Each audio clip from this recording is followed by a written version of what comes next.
So a massive thank you to everybody who supported my GoFundMe campaign, the net result of which are 2 tuned diaphragmatic absorbers which sit behind each of the speakers. So these black boxes sat below the monster bass straps with scatter plates in off-white, which were the last purchase, are these 70 Hz tuned diaphragmatic absorbers, and they are a sealed box, so they're very, very, very heavy structure made of wood with a diaphragm on the front that actually resonates at a particular frequency to absorb that frequency, a bit like a drum but working in reverse, so it's absorbing the frequency rather than letting it out like a drum skin would. These are a sort of halfway house between the two, so they also have a membrane on the front of them, unlike the soft squidgy ones which are broadband. But it's nowhere near as effective at a specific range. It is a lot more broadband. So that's pretty much it. That's what I've bought with the most recent GoFundMe campaign contributions. 2 diaphragmatic, bass limited, range limited acoustic panels directly behind my pressure generating devices, which in this instance is my speakers. So as I say, they're tuned to 70 Hz, which is pretty much the lowest frequency that's audible.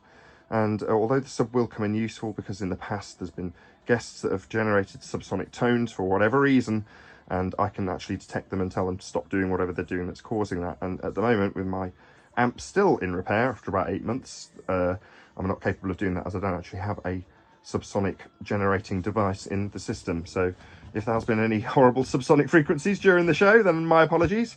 The next piece of treatment will probably be another one of these thin panels with a range limiter, but in off-white up in these corners, or one in that corner, one in the center of the room, and then another towards the back of the room.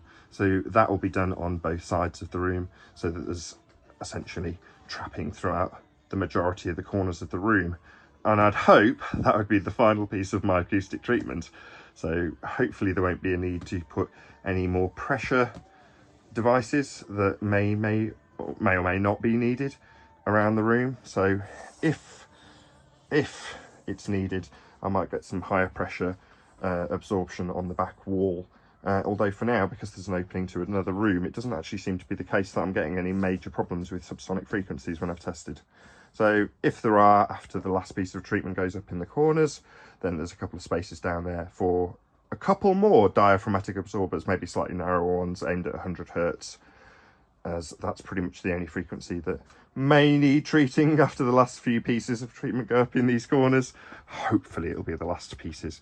So 3 on that side and 3 on the opposing side, 2 of which in that position and that position will have range limited fronts like the ones that are already existing behind the speakers, and the other 2 will be broadband.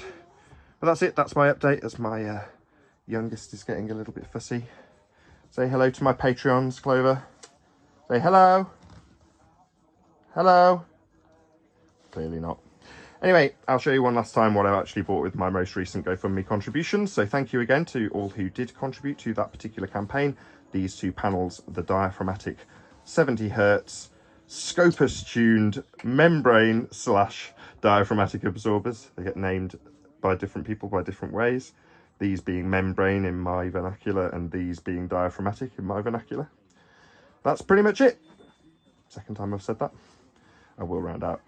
Thank you very much for watching, and thank you very much for supporting my GoFundMe campaign. I've been Nathan Oakley. I'll see you all in the next video.